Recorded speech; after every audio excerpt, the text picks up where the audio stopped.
Pessoal, bom dia. Vocês estão conseguindo me ouvir aí? Primeiro os OKs do...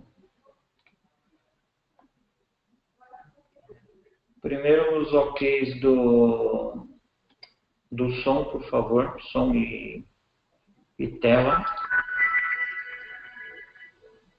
Bom, queria primeiro pedir desculpa para vocês por causa do atraso aí do tempo, tá? Eu tive alguns problemas técnicos aqui, porque na verdade eu quero fazer uma apresentação um pouco diferente para vocês.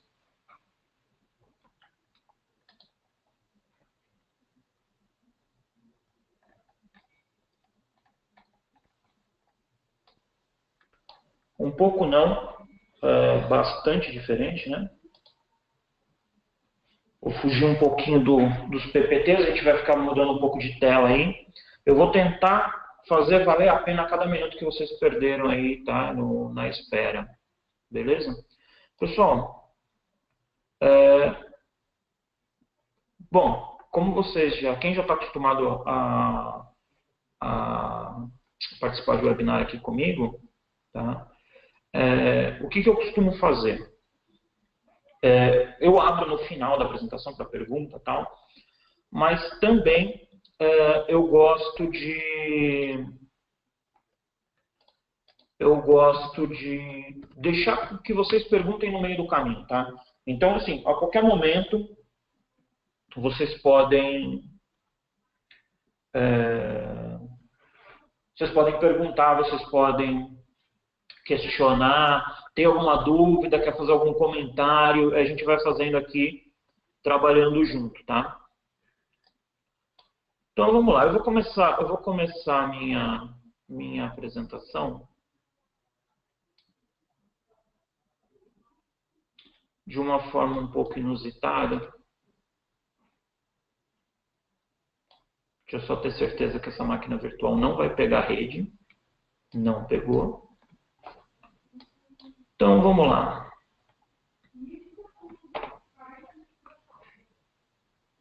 Aqui eu tenho uma máquina virtual que eu montei para alguns testes e tal. E aqui, nessa pastinha, eu tenho um ransomware. Então, vocês podem se atentar aqui aos arquivos que eu tenho aqui na área de trabalho, beleza? Então, eu tenho aqui um Excel, um CSV, um TXT, um PDF. Então, eu vou executar esse cara.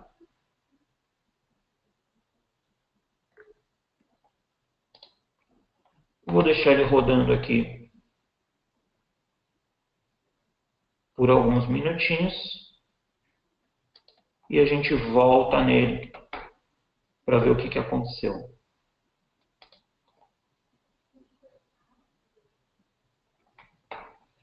Então vamos lá. Hoje a gente vai falar de ransomware. Então a gente já começou de uma forma diferente, já infectando uma máquina. Se minha máquina pegar o vírus, a gente vai ter que parar a apresentação, né, por motivos óbvios, que inclusive o meu PPT vai ficar criptografado. Então vamos lá, o que é ransomware? Então é um tipo de malware que infecta e criptografa. Então qual é o intuito desse cara? Ele vai identificar todos os arquivos que não são os arquivos do sistema operacional e eles vão criptografar esses caras.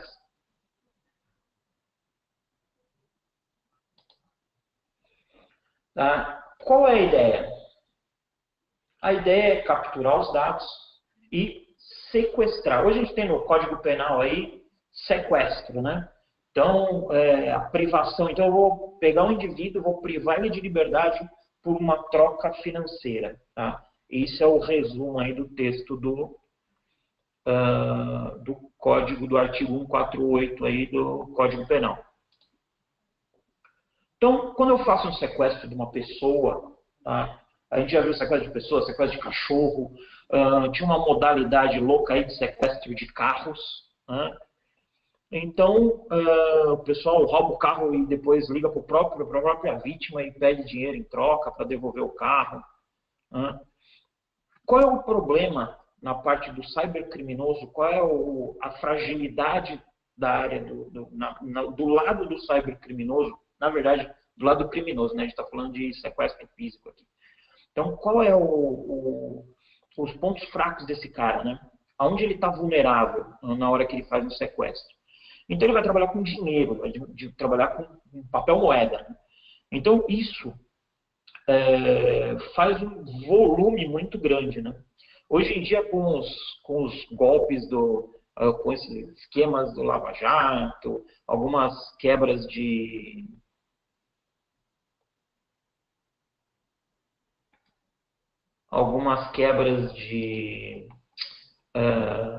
prisões de traficantes, não sei o que. Então a gente vê no noticiário aquela mesa com um monte de nota. Né? Então, assim, uma mala cheia, né? Uma mala de viagem, quanto dinheiro pode ter ali? Né? Porque você tem um volume físico. E para entregar isso daí? Você precisa marcar um ponto de entrega, tem toda uma logística em cima disso daí que torna o sequestrador vulnerável. Né? O dinheiro é rastreável, né? Você pode rastrear esse dinheiro. Então, esse cara ele se arrisca muito. Então, o sequestro ele é um risco muito grande. Né? Agora, a gente transforma isso para moeda virtual. Os riscos acabam. Então, esse cara, a partir do momento que eu começo a falar de Bitcoin, então é uma moeda virtual. Ela não é rastreável. Né? E o valor dela é bem interessante. Então, eu consigo ter mais segurança quando eu estou cometendo É estranho, né, falar isso. Mas o criminoso ele tem mais segurança, ele tem menos chance de ser pego. Então, aí o que acontece? A gente muda um pouco a imagem do sequestrador.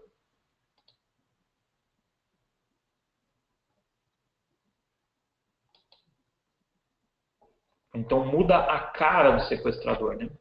Vamos ver como é que está nosso ransomware lá? Esse cara ainda está rodando. Ele demora alguns minutos, tá? Eu já fiz uns testes nele. Ele demora alguns minutos aí para dar um... Vamos ver na tela cheia aqui. Daqui a pouco a gente volta nele de novo. Eu podia ter gravado um vídeo, né? Ia ficar muito mais rápido para mostrar, mas não. Hoje eu quero mostrar algumas ferramentas aí no quente, mostrar esses caras funcionando aí para vocês. Tá? Então, vamos lá. E o que a gente tem aqui, né? A ligação de resgate ou a carta de resgate, hoje é um arquivo na tela ou o seu papel de parede modificado com as informações que os caras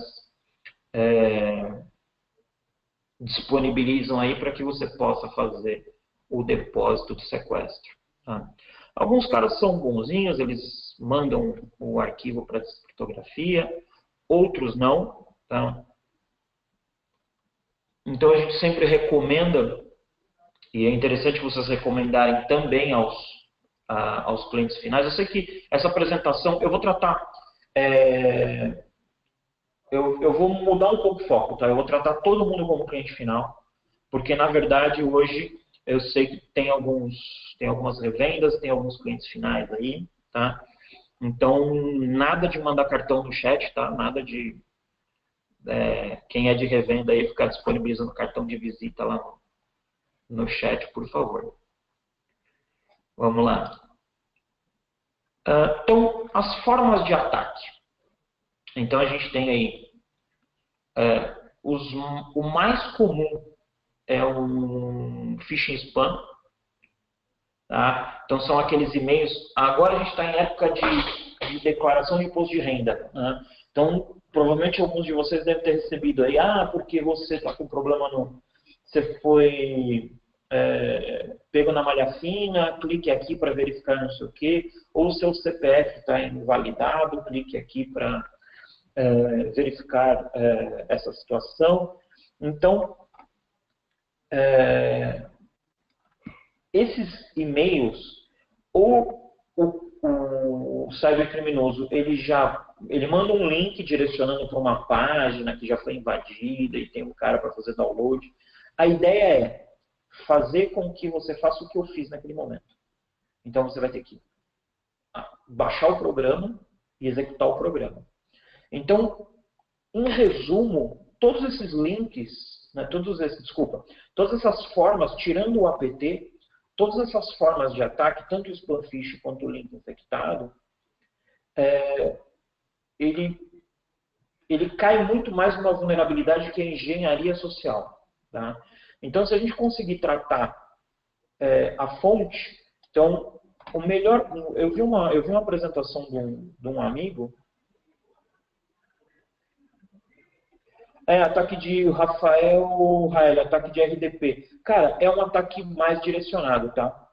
Ele não é o apt, porque ele não fez ele não criou uma... como eu vou te falar? Ele não criou uma porta de acesso, né? Então ele não fez mandou um vírus direcionado para aquela empresa, tal.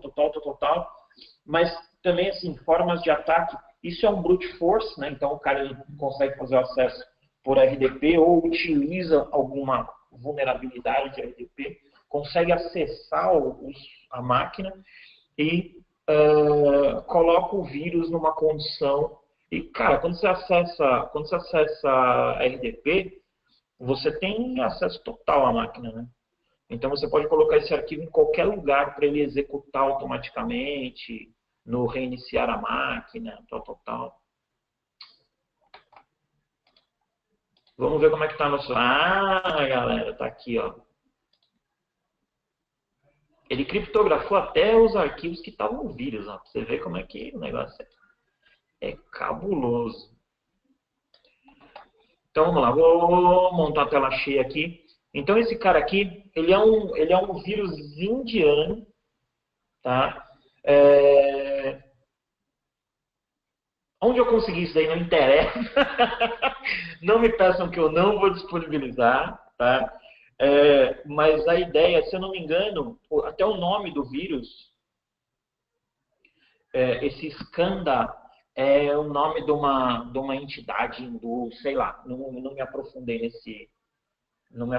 nessa informação não, tá? Mas está aqui, ó, todos os meus arquivos, então o meu PDF, vamos tentar abrir esse cara aqui, nada. Vamos pegar o nosso... Eu tenho aqui um TXT.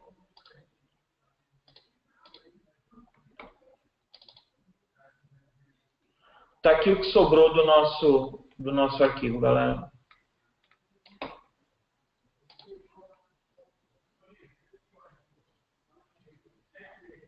Então, beleza, vou pausar essa máquina aqui, porque...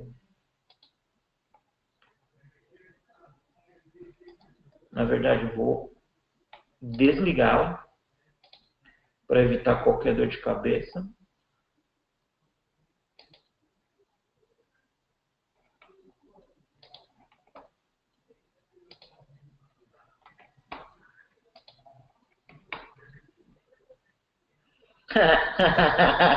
Eu sabia que eu já lancei antes de olhar o chat, porque eu já sabia que neguinho ia falar assim, ô Marcos, manda aí, manda aí. Não, galera, não posso mandar não. Não posso mandar não, porque a lei é, a lei é embaçada para esse negócio aí.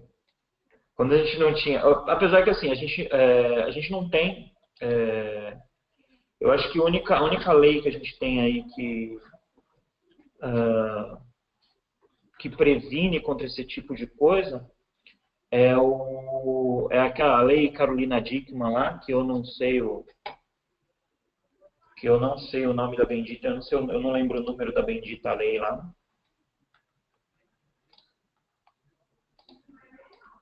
Aguenta aí, galera, fazendo só um ajuste técnico rapidinho aqui.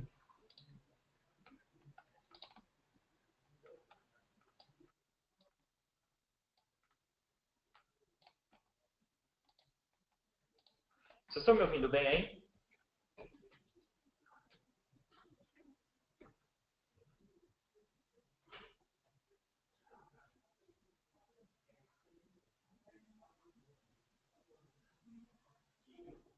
Ah, piorou? Que maravilha.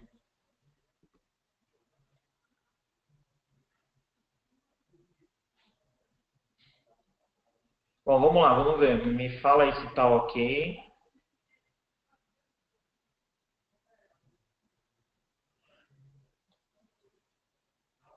Então, galera, ele demora mesmo, tá? Ele demora alguns minutos aí. Eu fiz um, eu fiz um trabalho científico em cima desse cara aí.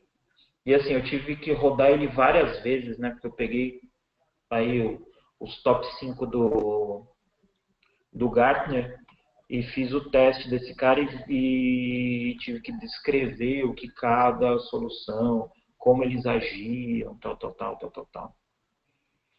Então, ele realmente é demorado, tá? Então, beleza, vamos voltar à linha de raciocínio aqui. Então, beleza, a gente tem aqui, né, basicamente são as duas primeiras, as formas de ataque. A gente tem aqui a PT, o Diego falou sobre ataque de RDP, também é um ataque muito direcionado, tá? Então, é não é uma coisa tão usada, porque a ideia é o seguinte, galera, olha no Gartner lá, velho, vocês sabem o nome dos antivírus.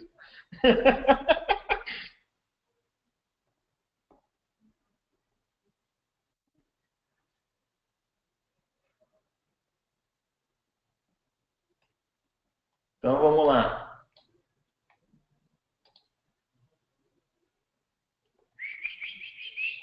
Bom, então você tem, voltando, né? Então a gente tem aí ataque direcionado que não é tão usado. Por que esses caras são mais utilizados? Porque a abrangência é maior. A ideia é eu atacar 1 milhão para que 100 ou 10 ou, sei lá, 20, 50 sejam infectados. Então, eu acho que assim, o melhor que eu estava falando antes de voltar lá para a infecção e tal, é, eu vi tem um vídeo de um amigo, né, que ele fala sobre o melhor antivírus, tal, tal, tal. Na verdade, assim, o melhor antivírus é o usuário. Porque se o usuário não clicar onde não deve, a máquina não é infectada. Como isso é muito difícil, ou quase impossível, então a gente tende a colocar ferramentas no ambiente para que a gente possa garantir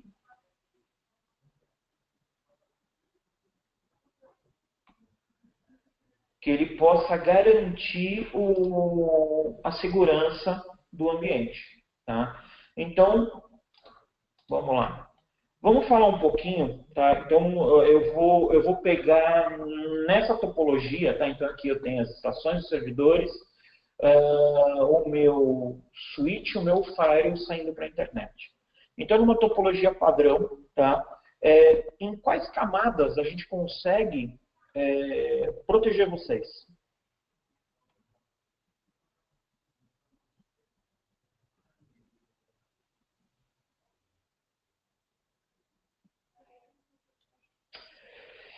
Cara, uma pergunta aqui interessante. Marcos, consigo aplicar um ransomware por meio de uma aplicação web, utilizando o Remote File Include em um servidor web, por exemplo? Cara, eu vou ser sincero para você, eu não sei como é que funciona, tá, esse Remote File Include. Tem um amigo, eu trabalhei com desenvolvimento há muito tempo, tá? Então, e nunca desenvolvi para web. Mas eu tinha um amigo que ele tinha necessidade de é, executar alguma coisa na máquina do cliente. Então ele tinha uma aplicação que ele tinha que executar na máquina do cliente. Cara, era um problema, porque a maioria dos browsers, por questão de segurança, ele não deixa você executar. O que ele pode fazer, e o que a gente vê muito, assim, até a gente teve, a Yara que abriu a sala aí para vocês, a gente estava na caça, né, de alguns vírus para a gente poder testar e tal. E ela estava num site de e-commerce, cara.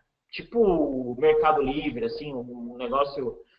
Aí ela estava atrás de um produto específico, a hora que ela clicou no link, ele direcionou para uma página, né, ele abriu um pop-up falando que ela precisava de não sei o que para rodar, ou precisava do flash, ou precisava de alguma coisa para acessar aquela página.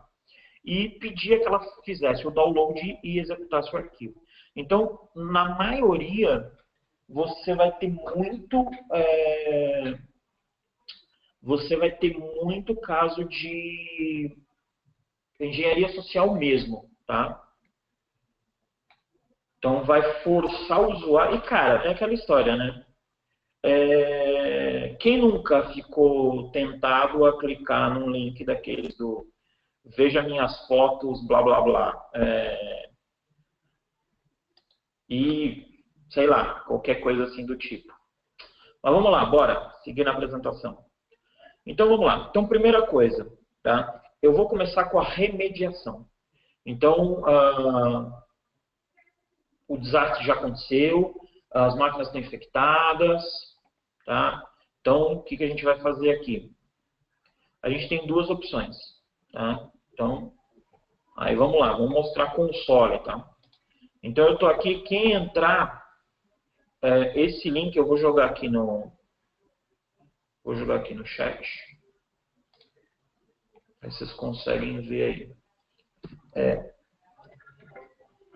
www.barracuda.com/demos, tá? Esse daí é o site que eu estou agora, tá? Então lá vai ter todas as ferramentas da Barracuda e esse cara é o Barracuda Backup.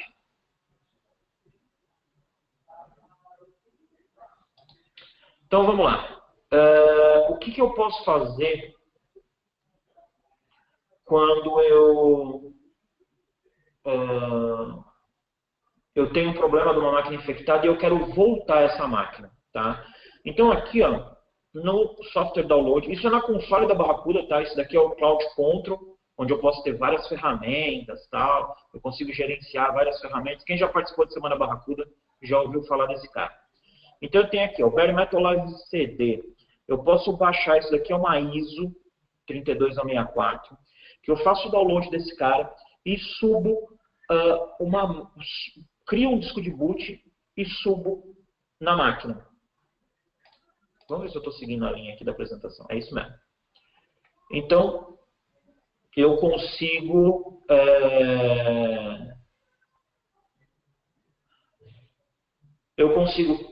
criar uma mídia bootável, seja um pendrive, seja um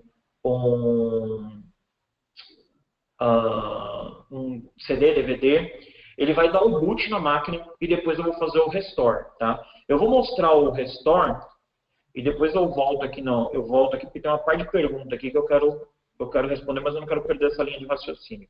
Então, como eu falei, o que ele vai fazer? Quando eu der o boot, ele vai pedir um IP.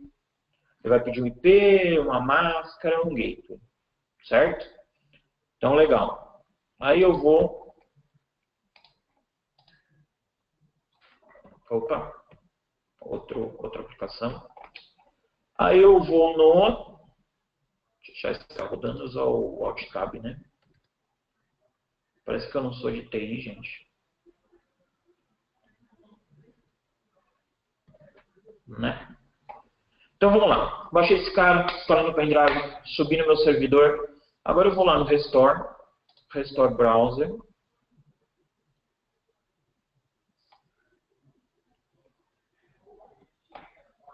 O ruim do ao vivo é isso, ó. Peguei uma máquina que não tem porcaria nenhuma. Vamos pegar uma máquina que tem mais coisa aqui. Então aqui, legal, vamos ver, tem um file server, acho que esse cara tem tudo aqui. Tá, legal. Esse cara aqui, ó, ele tem o file system, ele tem todos os arquivos da máquina e ele tem o system state. Então eu estou fazendo backup de todos esses caras. Tá? Então vamos voltar um cara aqui.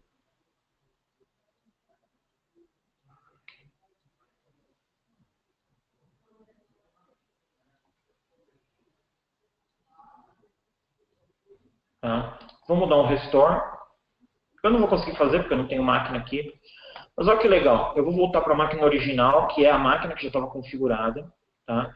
Ou eu vou colocar aqui ó, o IP da máquina que eu subi lá. Beleza? Vou dar um Start Restore e já era. Essa máquina vai começar a restaurar no meu hardware original. Tá? Então vamos lá. Antes de seguir, deixa eu ver o que tem de pergunta aqui.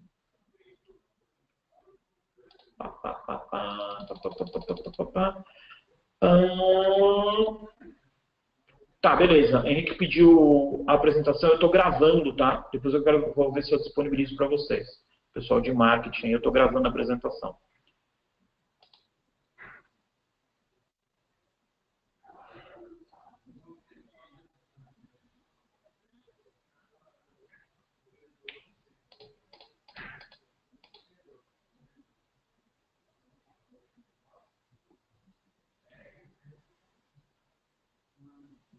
Deixa eu ver aqui se eu entendo. O Henrique está com uma pergunta aqui. Marcos, já tive uma experiência com ransomware em um cliente, só que esse ataque foi mais tranquilo. Ele não conseguiu atingir todos os arquivos. Tem variação? Tem sim, tá? Ele, normalmente, que nem esse cara que eu apresentei aí, até a demora dele, o que dá para entender é que ele faz uma busca no HD de todos os arquivos que não são do sistema operacional. E depois ele criptografa. Tá? Então ele vai criptografar arquivos de uso. Se ele danificar o sistema, já era, você perdeu a máquina mesmo, né? Então perde a coerência.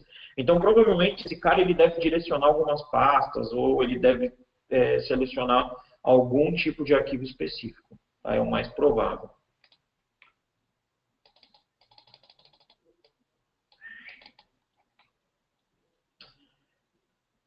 Cara, eu vou mostrar um vídeo falando sobre o Kaspersky segurando isso daí, tá? Só que tem várias...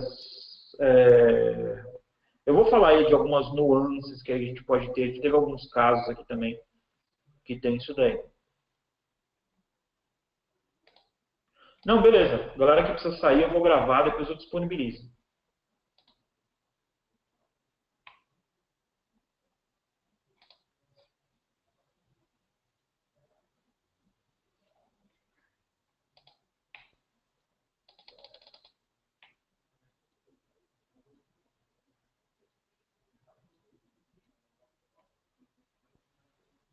Legal, eu vou chegar no Faro da Barracuda, tá? O Leandro perguntou se tem alguma coisa para bloquear, então eu estou na linha aqui, eu estou primeiro restaurando, tá? Outra coisa legal, o pessoal que tem ambiente VMware, eu vou tentar fazer aqui, galera, não sei se vai dar certo, tá?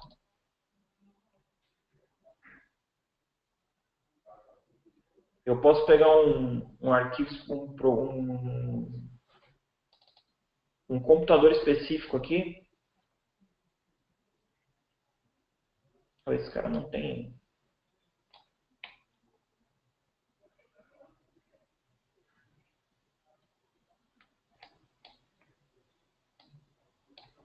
Deixa eu ver um cara que eu consiga mostrar o live boot aqui.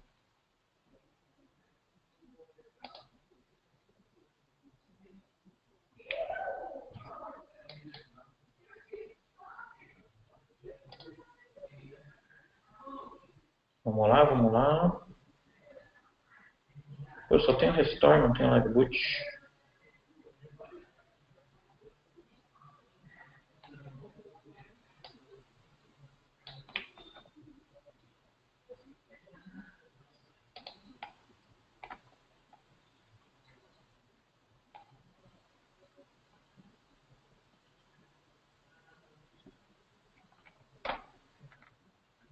Eu tirei o vídeo do live boot da apresentação. Mas aí você consegue fazer um live boot, tá?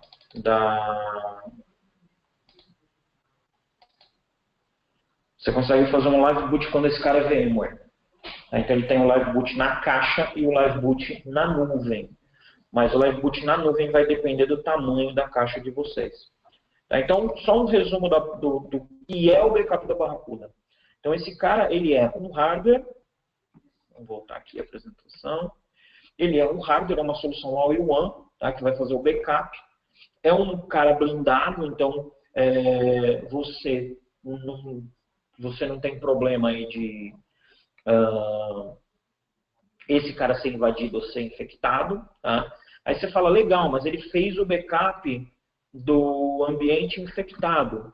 Tá? Ele fez o backup da máquina já infectada. E agora, o que aconteceu com o meu backup? A gente tem um esquema de revisões. Então, aqui em cima eu consigo clicar no View All Revisions. Aí eu consigo ver todas as revisões. Então, eu posso pegar o último backup que eu fiz. Tá? E uma coisa legal, quando a gente tem arquivos críticos, tá? Quando a gente tem arquivos críticos aí rodando, o que a gente pode fazer... Eu vou abrir um schedule aqui. O que você pode fazer é fazer uma repetição do backup. Tá? Como que funciona isso daí? Aqui eu estou na tela de um job, tá, da Barracuda, um agendamento. Então eu posso fazer o seguinte, eu posso falar que o arquivo específico, meu banco de dados, por exemplo. Então das 7 da manhã até as 21 horas, ele vai repetir a cada 10 minutos um backup. Então, a cada 10 minutos ele vai fazer um loop e vai fazer um novo backup. Então, com isso eu consigo proteger alguns arquivos em especial. Tá? Alguns arquivos específicos aí.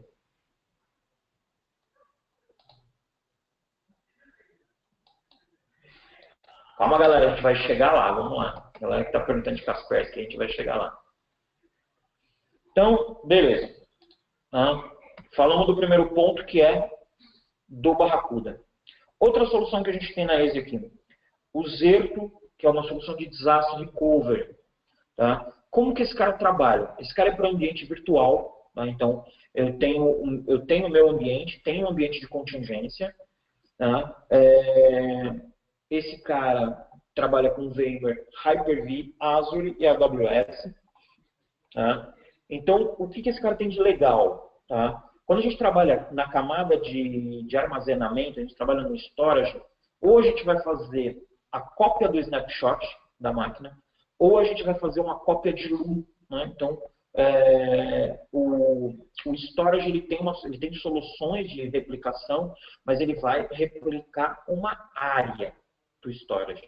Então, ele vai levar um monte de máquina que a gente quer e um monte de máquina que a gente não quer. Né? O que o Zerto oferece? Ele sobe essa replicação na camada de hypervisor. Então, tecnicamente, né, como que funciona uma virtualização? Você tem a camada de memória, onde estão as máquinas rodando, e você tem a camada de armazenamento, onde tem as imagens dessa máquina. Então, nesse momento, cada alteração que você faz na máquina em execução, ele faz um I/O de disco e grava esse cara.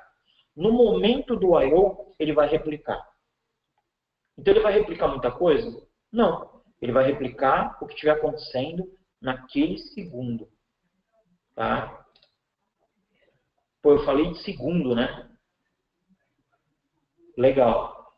A Barracuda tem um... Nossa, eu tô vindo Barracuda e como eu mexo mais em Barracuda, saiu Barracuda. Vamos lá. O Zerto, ele tem um cara que é o Journal, tá? Só ignora essa informação, eu não mudei esse PPT aqui. Ele armazena por 30 dias cada momento de replicação desse cara. Então, se eu tive uma infecção de ransomware, eu identifiquei o momento 0, eu consigo pegar o momento 0-1. Tá? Para vocês terem uma ideia, a gente fez uma implementação de Zerto fazendo replicação do Rio de Janeiro para Brasília. Tá? Um link razoável, nada assim, nada padrão NASA, né? Mas um link bacana, tá? Eu não lembro a velocidade agora. A gente trabalhava com 5 segundos de RPO. Tá? Então, a cada 5 segundos eu tinha um journal.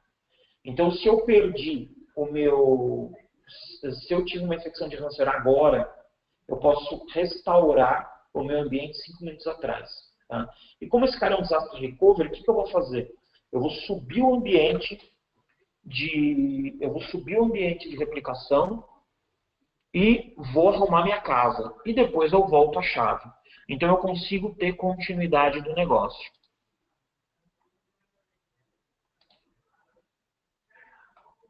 Agora é o momento chora galera. Vamos lá. O Leandro falou que é muito top esse negócio, né? Ele é muito top falando no PPT. Vamos ver esse cara funcionando? Aí vocês vão ver o que é top de verdade. Então vamos lá, eu tenho aqui, foi montado o ambiente, esse cara é um vídeo de apresentação em Flash e tal. Então, foi montado o ambiente, tá? Isso daqui é em cima do ambiente real. Então ele tem gravações de momento real. Essa é a console do Zerto, tá? Então nessa console a gente consegue ver rapidamente, tá? Que esse cara tem aqui grupos de máquinas virtuais. Tá? Eu vou falar por que ele trabalha em grupo. Então, eu tenho aqui 15 VPGs, então virtual...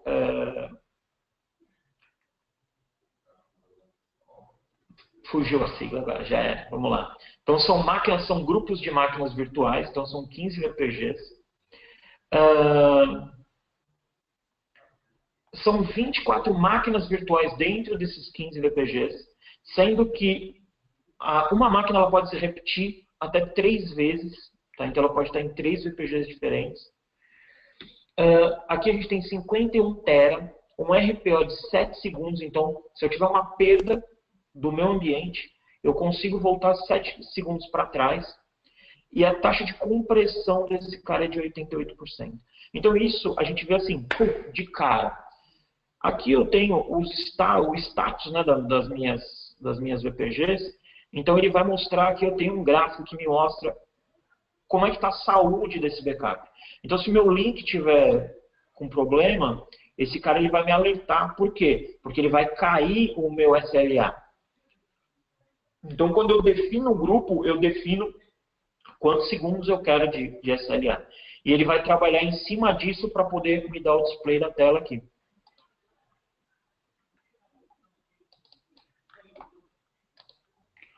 Então, legal. Isso daqui é o cara rodando, certo? A console. Então, eu falei que eu ia falar dos VPGs. Então, por que ele tem grupos de máquinas virtuais? Uma aplicação, ela pode ter, no mínimo, 2 ou 3 máquinas virtuais. Então, vamos lá. Você tem uma máquina de banco de dados, você tem o front-end, você tem o back-end. Por que eu fecho esse cara num grupo? Porque quando eu vou subir essa máquina, eu preciso falar o seguinte, eu vou subir uma aplicação inteira, se eu vou subir uma máquina virtual sozinha, não tem problema. Se eu for subir uma aplicação inteira, eu preciso que essa aplicação funcione. Então eu preciso garantir que todas as máquinas correspondentes àquela aplicação vão subir também. Então, como que eu faço isso? Eu pego essas máquinas, crio um grupo, então eu falo, o meu grupo CRM, por exemplo. Então eu pego a máquina que tem o banco de dados do CRM, a máquina que tem o front-end do CRM, a máquina que tem o back-end do CRM e jogo esses caras para um grupo. Legal. Porém, eu tenho que dar uma ordem de up dessas máquinas. Eu preciso fazer com que elas subam numa ordem coerente. Porque o usuário ele vai ficar dando F5 lá na aplicação. Então, se o meu front-end subir primeiro, o cara vai dar F5, puf, a tela apareceu. Esse cara vai começar a inserir dados, o banco de dados não subiu ainda. O back-end não vai conseguir cuidar desse negócio, não vai conseguir fazer a verificação dos dados que esse cara está fazendo, está inserindo. Então, o que vai acontecer isso? Vai gerar chamada no TI, vai gerar chamada no suporte. Então, o que a gente fala? Sobe primeiro o banco.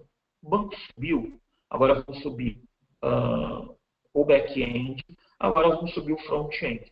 Quando o usuário der assim, que a tela dele aparecer, é porque esse cara está funcionando de verdade. Então, vamos lá. A gente está aqui com um ambiente aqui com 4 data centers. Tá? Então, eu tenho aqui o data center principal, que é o DC1. Eu tenho, então vamos lá, o DC1 eu tenho todas essas máquinas aqui, tá? Ligadas. Aí eu tenho o DC2 que também é VMware, Tá? Vamos voltar aqui, ó, VMware, VMware.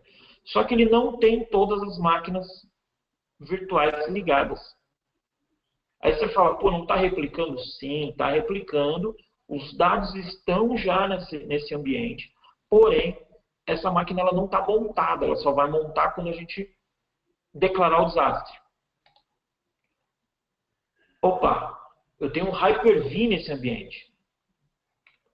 Aí é aquele momento que a galera pergunta, pode isso, Arnaldo? Galera, o Zerto, ele é agnóstico a hardware e software. Qual é a vantagem disso? Tá? Vocês querem montar um projeto de backup para vocês, tá? Eu vou falar, como eu falei, eu vou tratar todo mundo como cliente. Então, vocês querem montar um ambiente de backup para vocês. O que vocês vão fazer? Vocês vão pegar todas as máquinas e vão fazer um backup no Barracuda. Aí vocês vão pegar as máquinas mais críticas. Aí vocês vão montar um ambiente secundário, ou vocês vão na Azure, ou vocês vão usar aí tem alguns amigos nossos aí que são data centers, né? Então eles têm esse serviço de data center. Então a gente pode também indicar esses caras para vocês. Então o que vocês vão fazer? Vocês vão pegar esse ambiente e vão replicar só as máquinas críticas. Tá? Então você não precisa replicar 100% do seu ambiente, só o que realmente para o seu negócio. Então, a máquina de você ter uma loja virtual, esse ambiente da loja virtual, se parar, quanto você vai perder? Você tem um ERP, se esse ERP parar, quanto você vai perder? Tá? Então, isso daí, cada um de vocês aí vai pensar, né?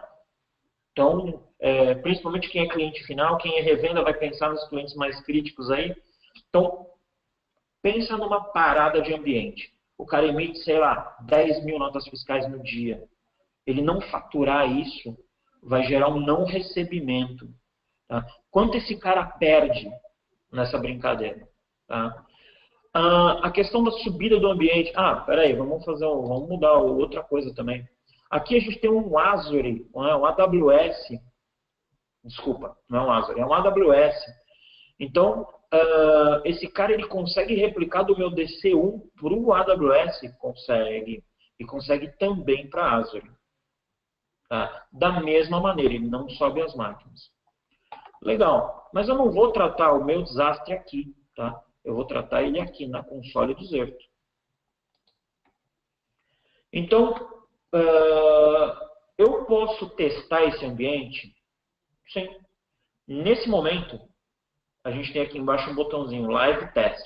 Se eu mudar para o Live, ele fica tudo vermelho. É sinal que eu vou declarar um desastre. Então eu vou matar todas as máquinas que eu tenho no meu ambiente de produção e vou subir as máquinas no meu ambiente de contingência. Mas eu consigo fazer teste desse cara? Sim. Vamos fazer um teste? Então eu aperto um botão, ele aparece a tela com os meus VPGs. Eu vou selecionar todos aqui. Vou dar um Next. Então, segunda tela. Eu vou selecionar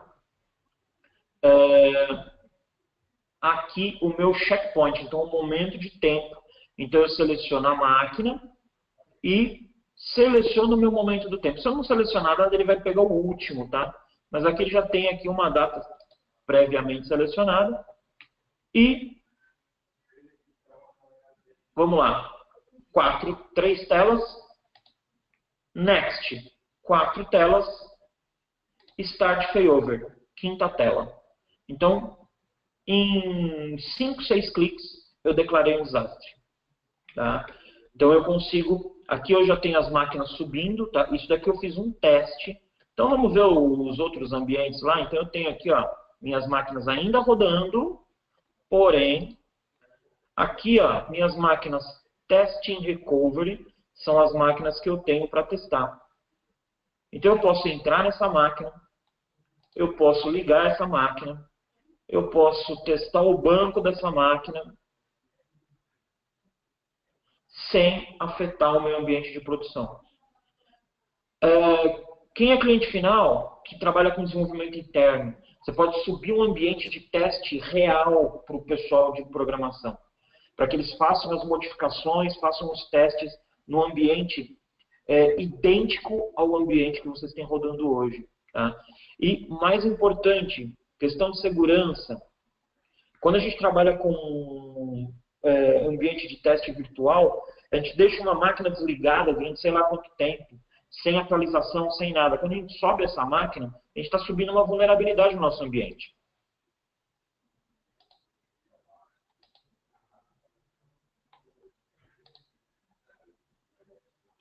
Então, vamos lá, vamos desligar as máquinas. Então, estopei as máquinas aqui.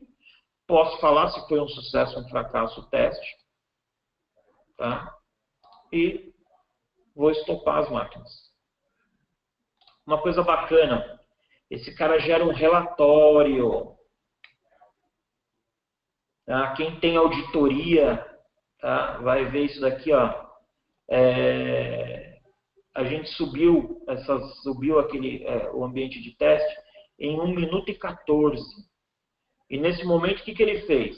Então, primeiro, ele subiu a máquina na hora tal, demorou tantos segundos para poder subir, vai colocando os serviços dessa máquina. Então, ele dá um detalhamento. Então, se alguém perguntar para vocês, se você tiver um desastre hoje, em quanto tempo você sobe o ambiente? Está aqui, ó. Esse é o tempo que você sobe o ambiente.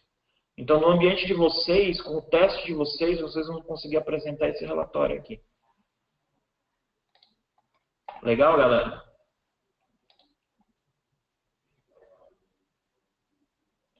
O Leandro falou atualização do sistema. Quem lembra do Service Pack lá do Windows 7? Que foi uma desgraceira aquilo lá. Né? Deu problema pra caramba. Então, galera, e aqui ó, a gente pode também fazer uma ação. Eu posso pegar cadê? Restaurar um arquivo. Tá? Então eu monto o ambiente, eu vou montar um disco.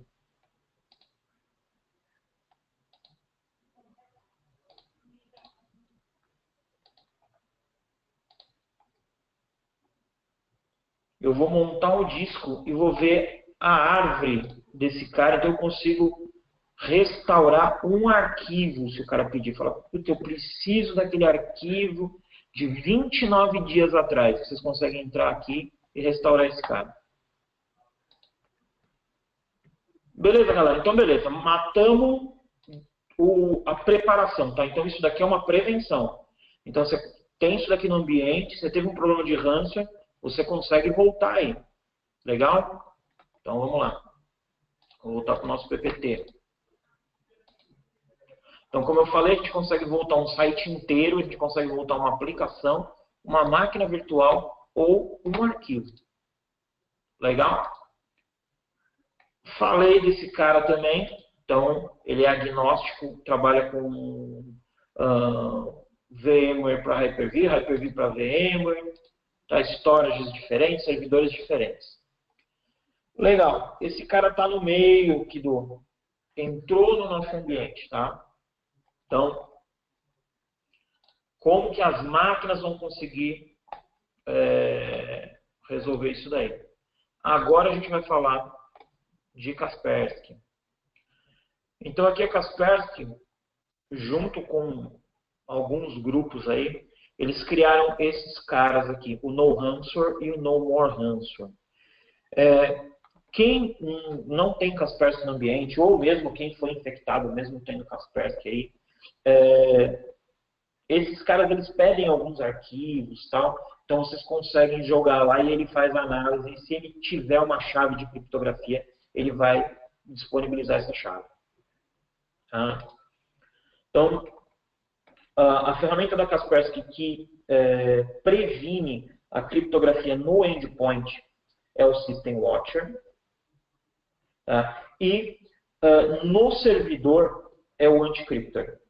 Tá? Então, vamos ver esse cara funcionando. Eu não vou mostrar esse vídeo da máquina não protegida, eu vou mostrar só o da protegida.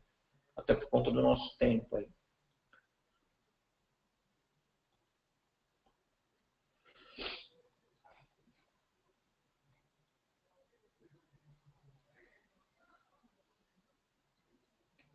Então vamos lá. Então o cenário é endpoint sem antivírus, servidor sem antivírus.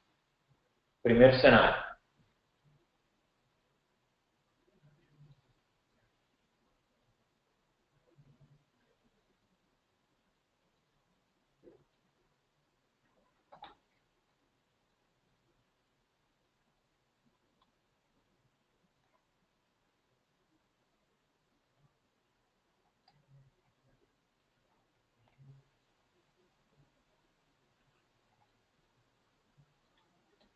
Então aqui a gente tem uma máquina igual àquela que eu mostrei para vocês, né? Os arquivinhos aqui e tal, e o arquivo do ransom. Aqui o servidor.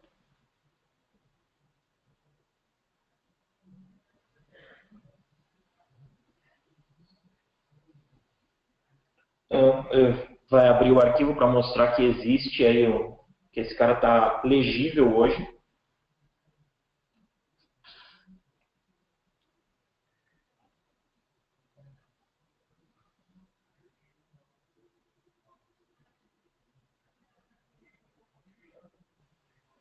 Legal, o teste de todos os arquivos, mostrando que esses caras hoje estão legíveis e funcionais. E a gente tem um mapeamento aí no servidor.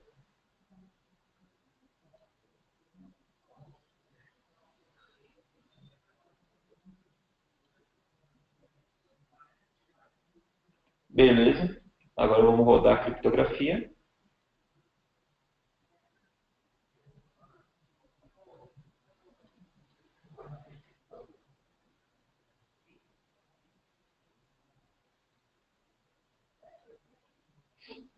Legal, já infectou a máquina.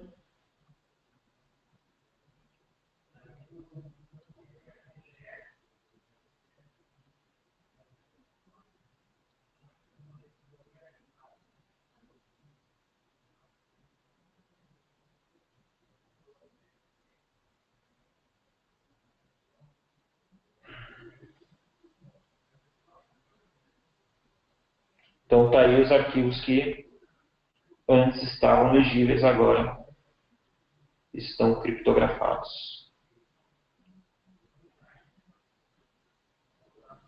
Então mesmo você recuperando a extensão aí como ele fez, então identificou que era um TXT, porém o conteúdo dele está criptografado. E as pastas, a pasta mapeada também. Tá? Então, o complicado do ransomware não é só ele infectar a máquina. Você pode pegar um usuário aí que, sei lá, tem os arquivos, mas tem o backup da máquina e tal, mas ele tem mapeamento na rede. Então, as pastas que esse cara está mapeado também estão arriscadas. Bacana. Então, agora ele vai passar para o cenário 2.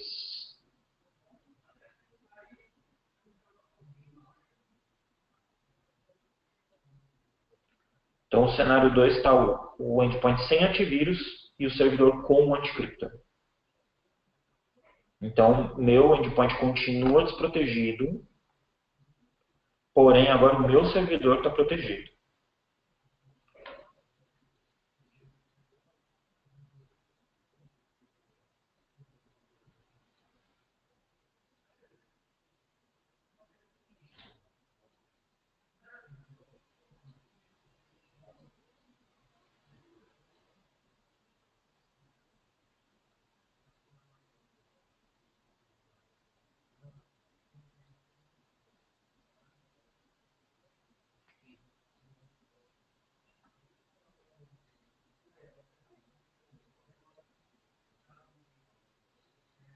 Então, bacana, ele mostrou o endpoint desprotegido, mostrou agora o servidor com a proteção da Kaspersky.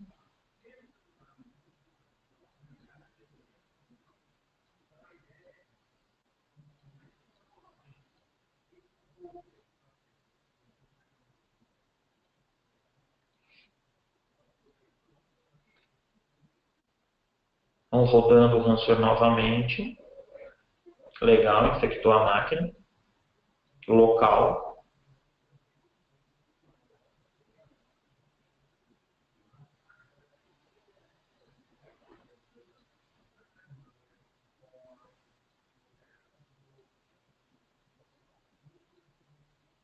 Então aí os arquivos estão criptografados.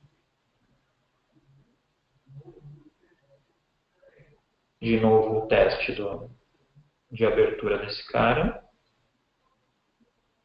Conteúdo criptografado.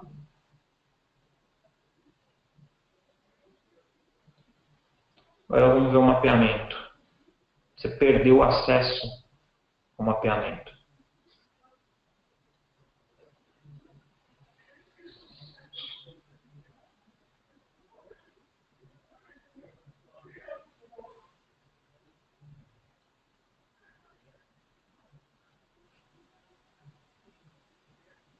Então, o anticryptor no firewall do servidor, ele vai criar uma regra de bloqueio para esse usuário infectado. Então, no firewall do endpoint. Então, no momento que ele identifica a tentativa de criptografia, ele para, né, ele proíbe a criptografia dessas pastas e tira o acesso desse usuário.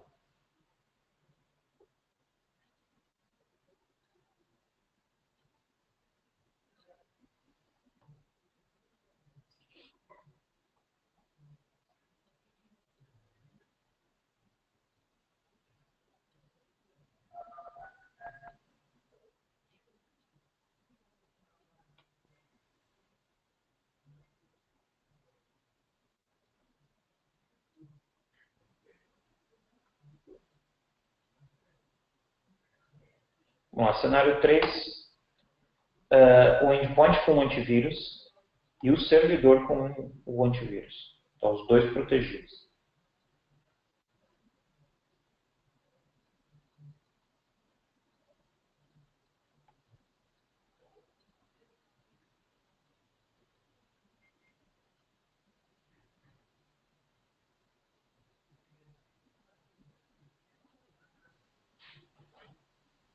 Então, legal, ambiente idêntico, tá? Ao anterior.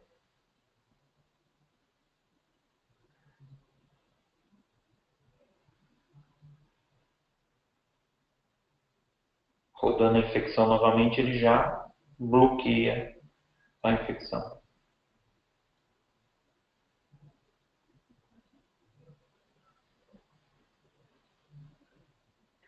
Então, a ideia aí do anticryptor no servidor é bloquear uma tentativa externa de criptografia.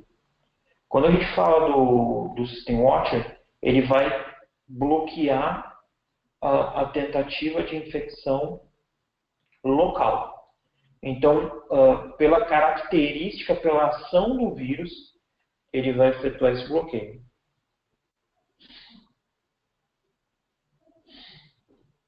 Então, manteve um mapeamento saudável, porque essa máquina está segura. Ele não, o anticriptor do servidor não chegou a identificar, porque o System Watcher matou aqui esse cara.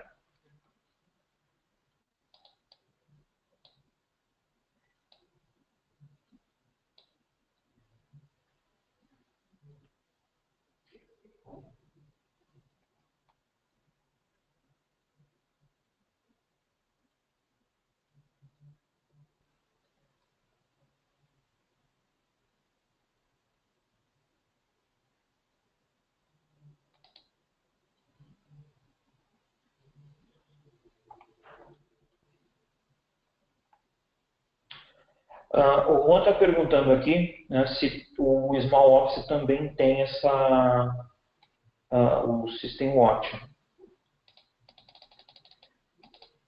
Eu posso estar enganado, tá? Eu vou verificar isso daí, mas eu acho que em todas as versões você tem o System Watch. Se a minha informação estiver errada, eu vou mandar por e-mail para vocês, tá? Porque eu não sou especialista em Kaspersky.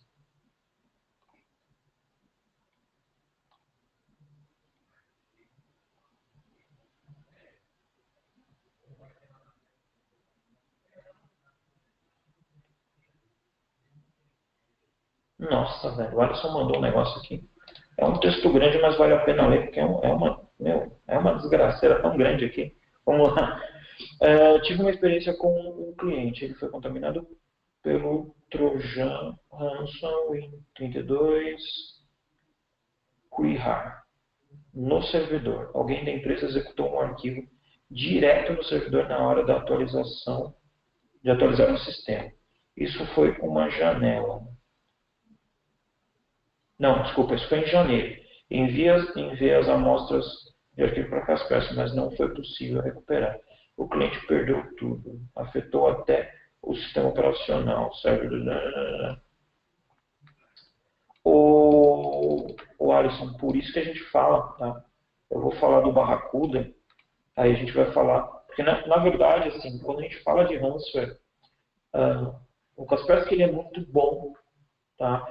Mas a gente está combatendo. Assim, eu não estou combatendo o ladrão no portão da minha casa. Eu estou combatendo o ladrão dentro da minha cozinha ou dentro da minha sala. Então, você confiar 100% só no antivírus, por isso que eu estou mostrando para vocês uma série de ferramentas. Então, ou você confia no antivírus e tem um cara aí por trás fazendo backup e segurando seus arquivos, ou você tem um cara na frente fazendo um pré-combate. Tá? Então, a ideia é que realmente você tenha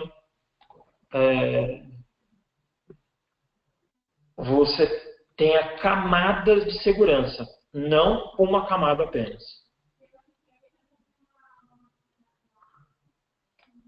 Alguém colocou aqui.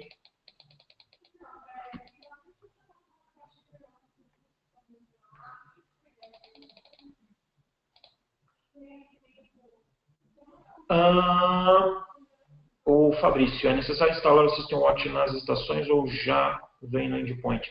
Esse cara é uma solução que ele já vem no endpoint. Tá? Eu não lembro se ele já vem ativo.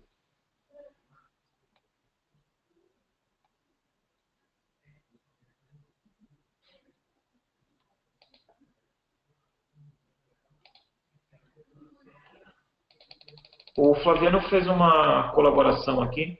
Ele falou que se ele não se engana, só vem ele vem na versão básica do caso. Então eu vou verificar isso daí e disparo para vocês, tá?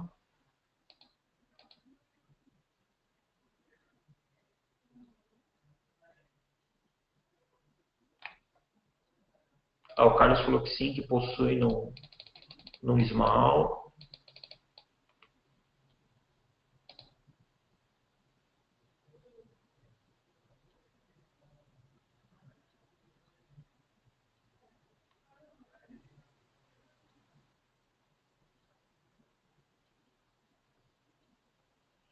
O Cristiano tá relatando um problema aqui. Cara, entra naquele No Ransomware, você já testou isso daí?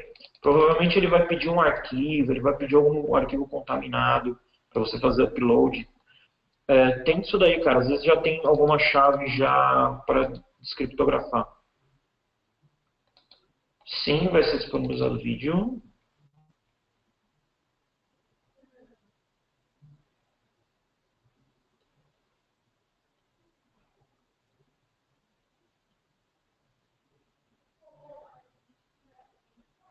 O Eric está falando de um processo de backup dele, padrão aqui, que eles montaram lá na empresa deles. Que tem um caso do cliente de uma empresa só que pegou 5 vezes ransomware. Vai ser pé frio assim lá no fim do mundo.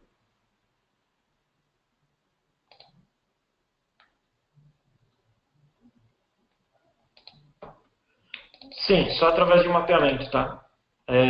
O Sandro perguntou se o ransomware só se propaga através de mapeamento. Cara, eu não vi nenhum ransomware worm, né? Que ele dispara dentro da rede e se contamina aí. Sai contaminando as outras máquinas. Ele vai pegar o que aquela máquina tem de arquivo e já era. Legal, Capuano, valeu pelo. Tava esperando você falar aqui, galera. Ó, seguinte, Capuano, nosso especialista aqui em Kaspersky. A produção do ransomware já é nativa do Kaspersky, tá? Então a solução mais básica possui doméstico e corporativo. Então, todo mundo tem o System Watcher, tá? Então, eu acertei quando eu falei que esses caras tinham.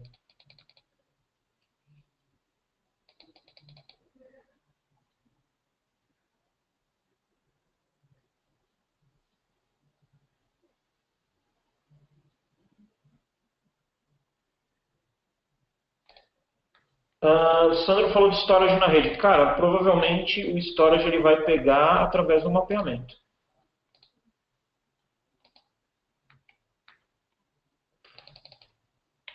Ela é lotada de pergunta aqui. Deixa eu seguir a apresentação, senão a gente não... Depois eu volto lá nas perguntas novamente. Então, beleza. Vocês viram aqui que o Kaspersky segura a onda aqui do...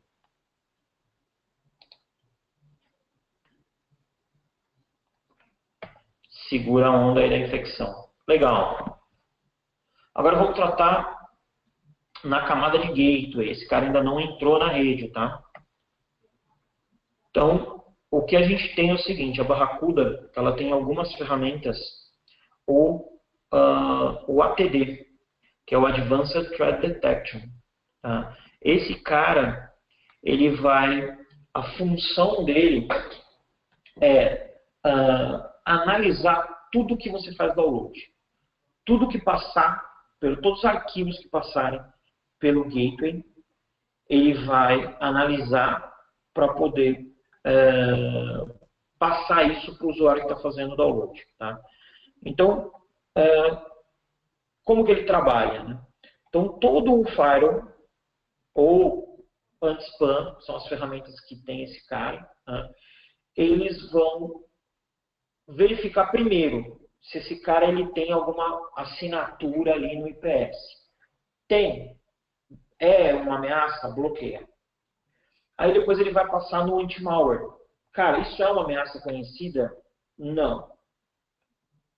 Se é ameaça conhecida, bloqueia. Se não é, ele vai jogar para a nuvem da Barracuda, esse arquivo. Então, ao mesmo tempo que você está fazendo o download, ele está jogando esse cara para a nuvem.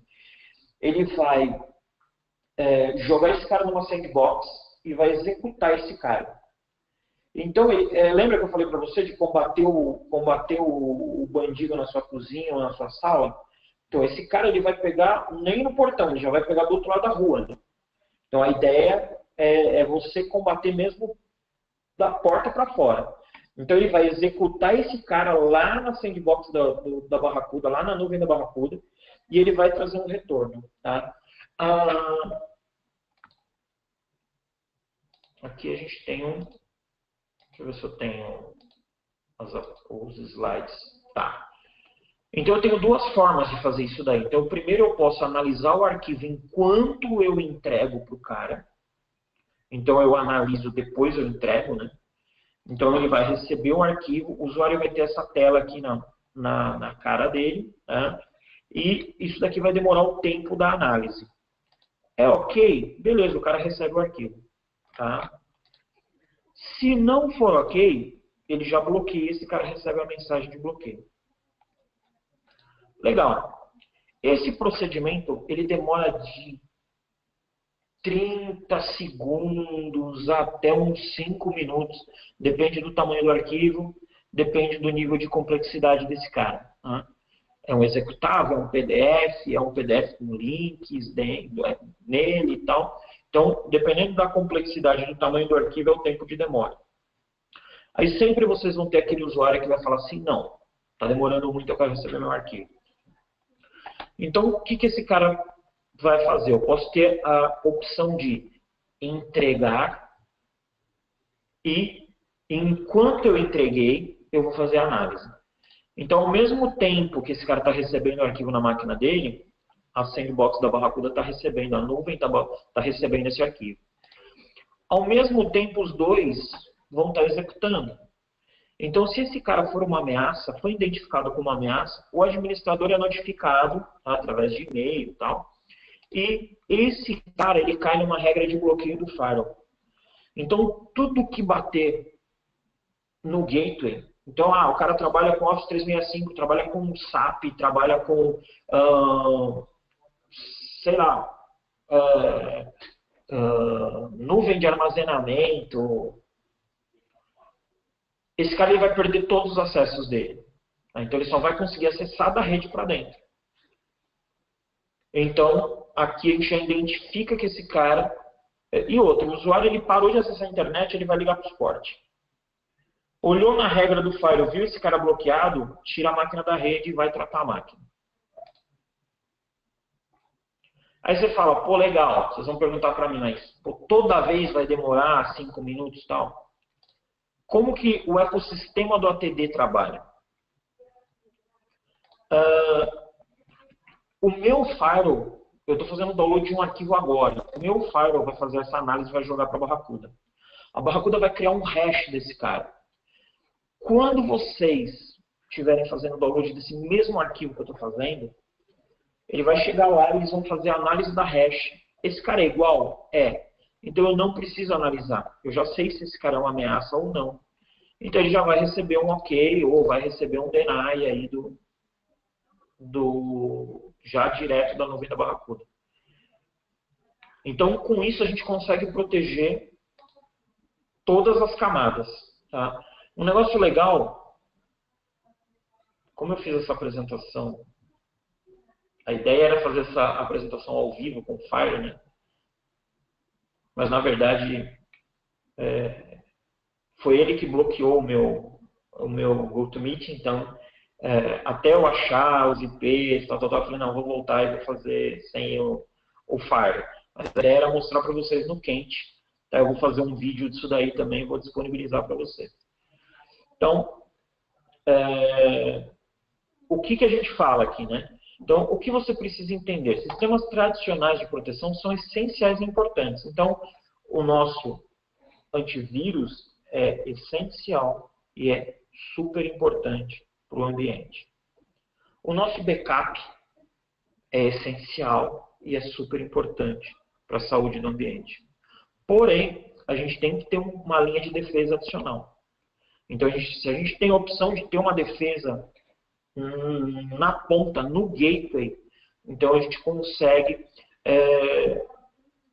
prover uma segurança maior. Tá? Mesmo assim, alguém pode jogar a pergunta aqui, mas Marcos, eu consigo tendo o Kaspersky, o Barracuda, o Zerto, eu tenho 100% de segurança? Não. Vocês nunca vão ter 100% de segurança. Tá? Existem formas e formas de se burlar a segurança. Imagino que a maioria da galera que está aqui hoje é de infra e de segurança. Pela quantidade de relatos aí de infecções, eu estou vendo que tem uma galera técnica. Tá? Então, se eu falar aqui que vocês vão ter 100% de segurança, alguém vai me pegar na rua ou vai falar que vai postar no meu Facebook lá que eu sou um mentiroso, blá, blá, blá, blá, blá. E realmente, quando a gente fala de ameaças, a gente não consegue estar 100% seguro. Tá? O que a gente pode fazer é trabalhar em cima do 99,99.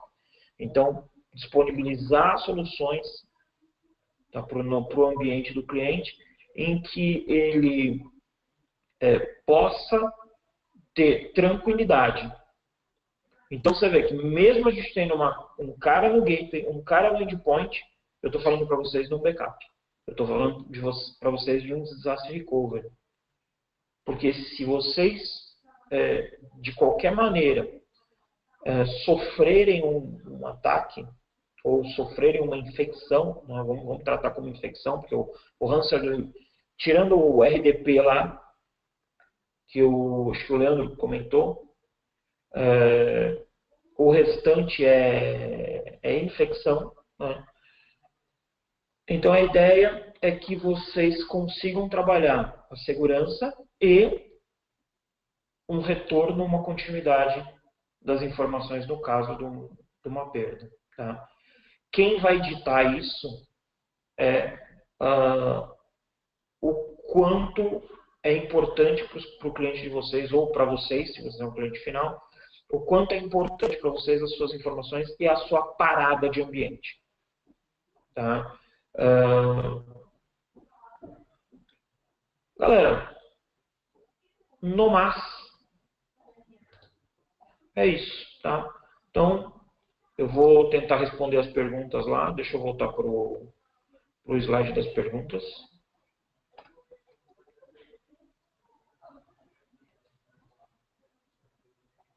O Leandro falou do percentual, eu já respondi, né, Leandro?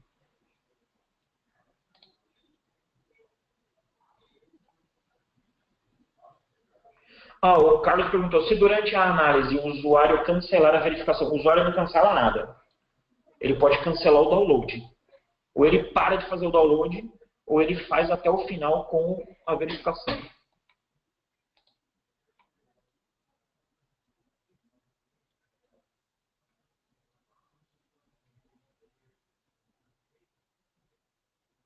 O Leandro perguntou que tipos de arquivos serão analisados, DLL, Z, MSI. Tá.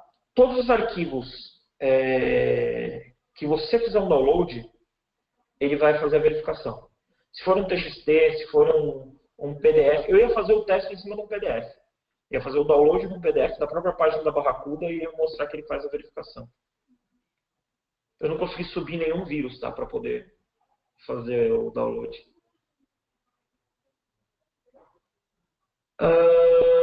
Outra pergunta sobre disponibilizar a gravação. Sim, eu vou.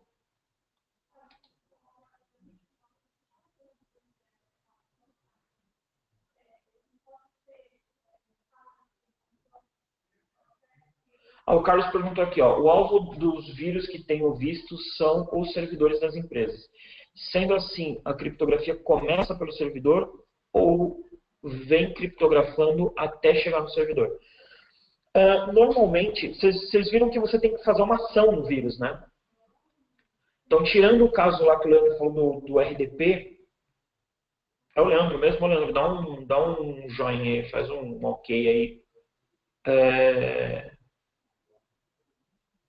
Só para ter certeza se foi você ou não, se foi o Diego que falou do RDP. Eu não vou voltar lá em cima procurar isso daí. Aí vocês dão um ok aí.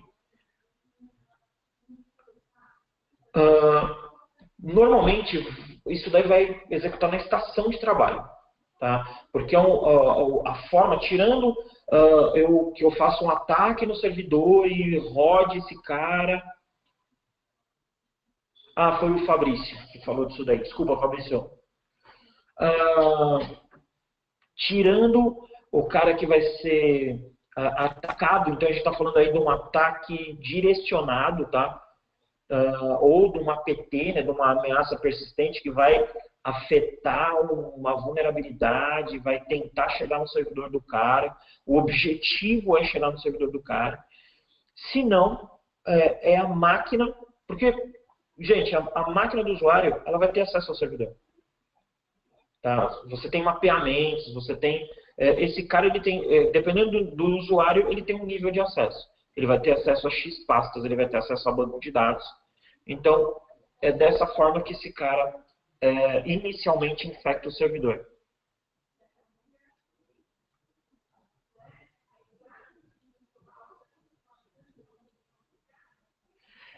O Sandro perguntou se ele pega só a linha de arquivos editáveis ou se ele pega banco de dados.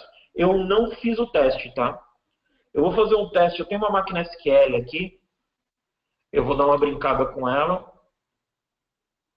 Mas eu não vou prometer pra tão cedo isso daí não, cara. Porque eu tô meio enrolado aqui.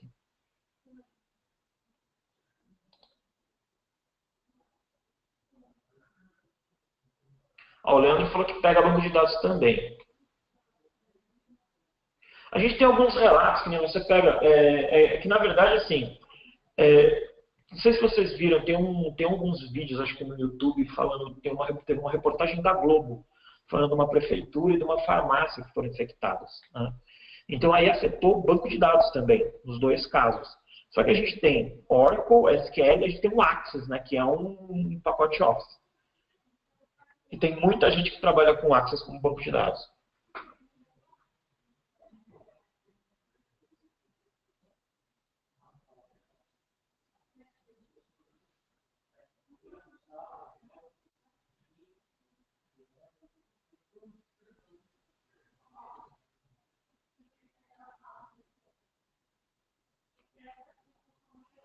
O Lucas relatou aqui, SQL pegando, Firebird, o Gustavo SQL Server. Então, galera, eu vou fazer o teste para eu ver esse cara zoando o banco de dados, mas vocês podem ter certeza aí que pega sim.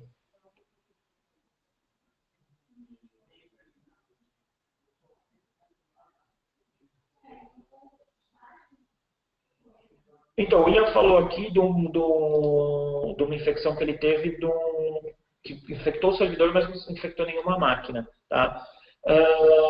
O Fabrício falou do ataque de RDP, cara. Não descarte isso daí. Vai ser difícil você ver os arquivos de log, né? Não quero sacanear, mas...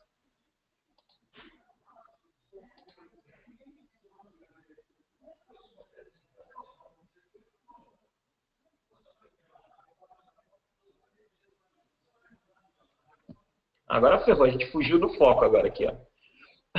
Fernando Marino, Marcos, você pegou algum caso aí de ataque brute force com Hydra,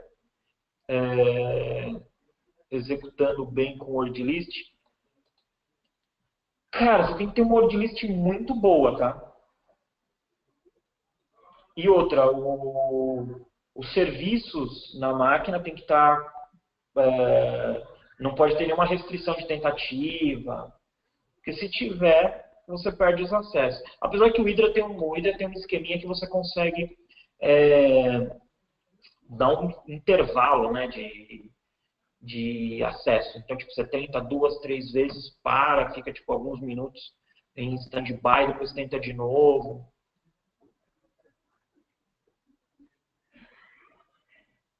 Ó, mais um relato de ataque de RDP. Tá, o Lucas está falando aqui.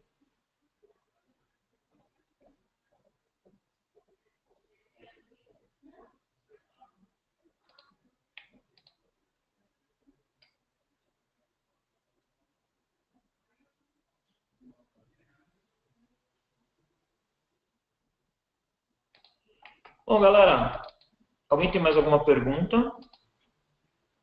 Se não, encerramos aqui.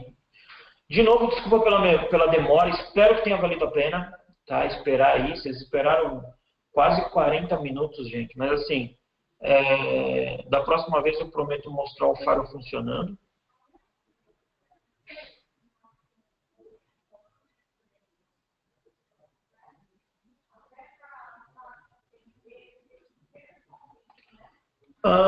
O Eduardo perguntou se arquivos com senha são infectados da mesma maneira. Cara, boa pergunta. Mas lembra do banco de dados, né? Se o banco de dados sofre a criptografia, bem provavelmente um WinRAR ou um WinZip aí com senha vai também ser infectado. Mas também é outro caso para a lab aqui, hein? Dá para brincar aí.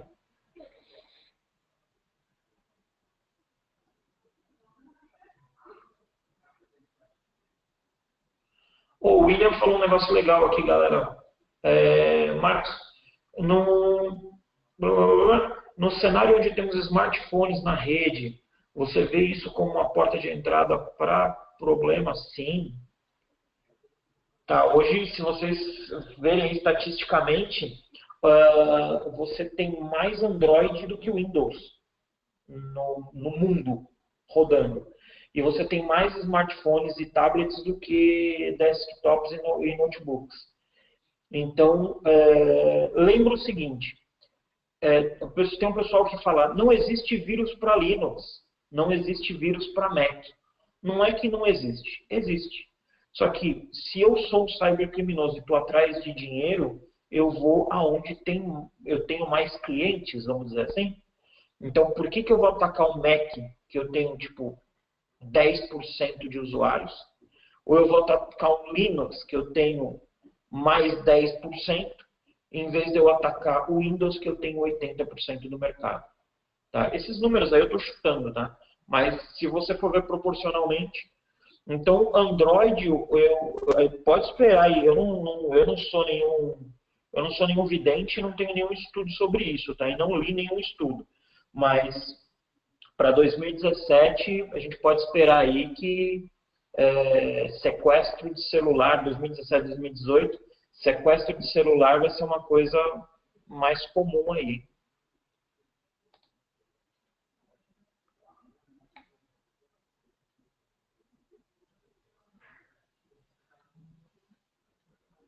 Ó, legal, o Eric mandou uma dica aqui, ó. A questão também de restrição de usuário,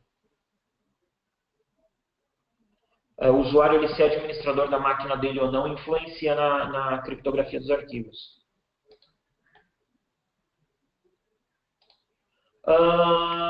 Fabrício, não sei. Ele perguntou sobre que vírus infecta servidor Linux. Cara, não sei. Não tenho nenhum cara aqui que eu lembre.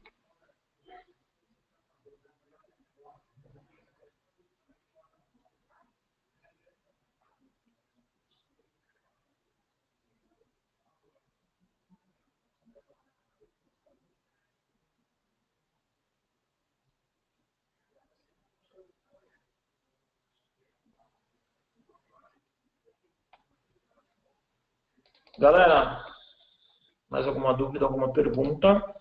Senão eu vou encerrar.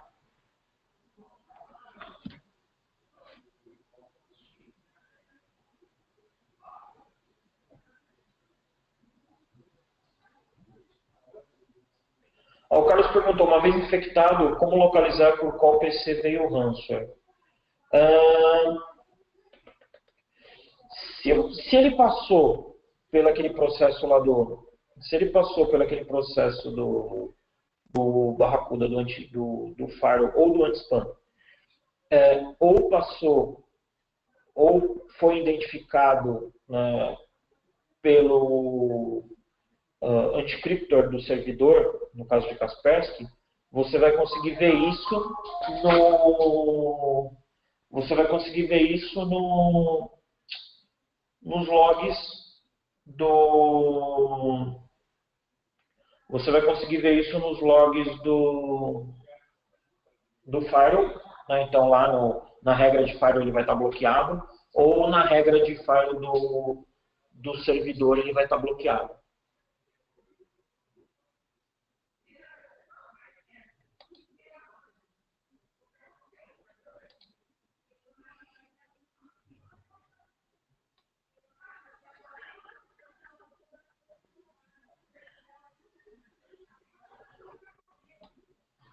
Em caso de um vírus dessa proporção, é recomendado acionar a Polícia Federal? Cara,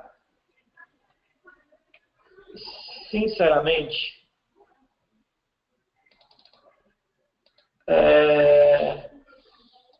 dificilmente você pode passar por uma análise forense, você pode tentar ver a origem desse vírus, ver se você identifica algum log, alguma coisa, mas inicialmente você vai ter que desinfectar a máquina e trabalhar em cima de informações que você consiga puxar dessa máquina.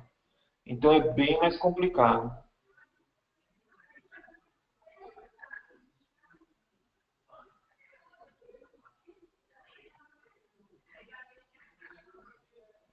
O Eric falou de ver as propriedades do arquivo para ver a origem de quem gravou o arquivo no caso do servidor, né?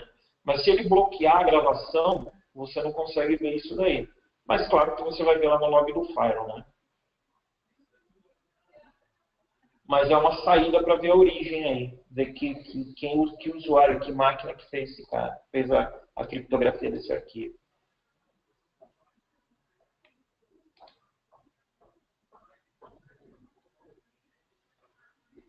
Cara, eu já tive casos sim, que o cara pagou pelo resgate e teve os arquivos devolvidos, né, descriptografados. E também já tive casos que o cara pagou e rodou com os arquivos, rodou com o dinheiro e com os arquivos. Teve um cliente, numa apresentação dessa de ransomware, uma revenda, falou de um cliente que teve duas infecções de ransomware em um ano e pagou cerca de R$ 3.000 cada vez que ele foi sequestrado. Então o cara pagou 6 pau em um ano. Se ele tivesse um antivírus, se ele tivesse um backup, será que ele ia pagar? Provavelmente ele ia pagar até um pouco mais, mas não valeria a pena, né, você ter outras ferramentas aí protegendo? Galera, eu vou deixar aberta a sala aqui, eu vou fechar meu microfone, eu vou tomar uma água, porque eu tô com a boca seca aqui. Se sair mais alguma pergunta, eu respondo. Se não, eu só vou agradecer. Quem for saindo aí, eu já vou agradecer a vocês, tá? Mas se alguém quiser perguntar mais alguma coisa, eu estou à disposição. O que eu souber falar.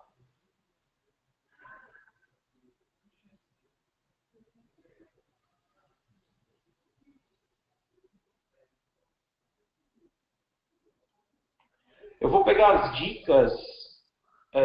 O Flaviano está colocando uma dica aqui. Eu também eu vou pegar as perguntas, né, o que vocês falaram aí. E o que for dica, eu vou tentar selecionar isso daí num arquivo único, tá, para mandar para vocês. Fazer um negócio legal aí. Galera, eu vou tomar uma água, segura aí. Depois eu volto e continuo lendo aqui as paradinhas.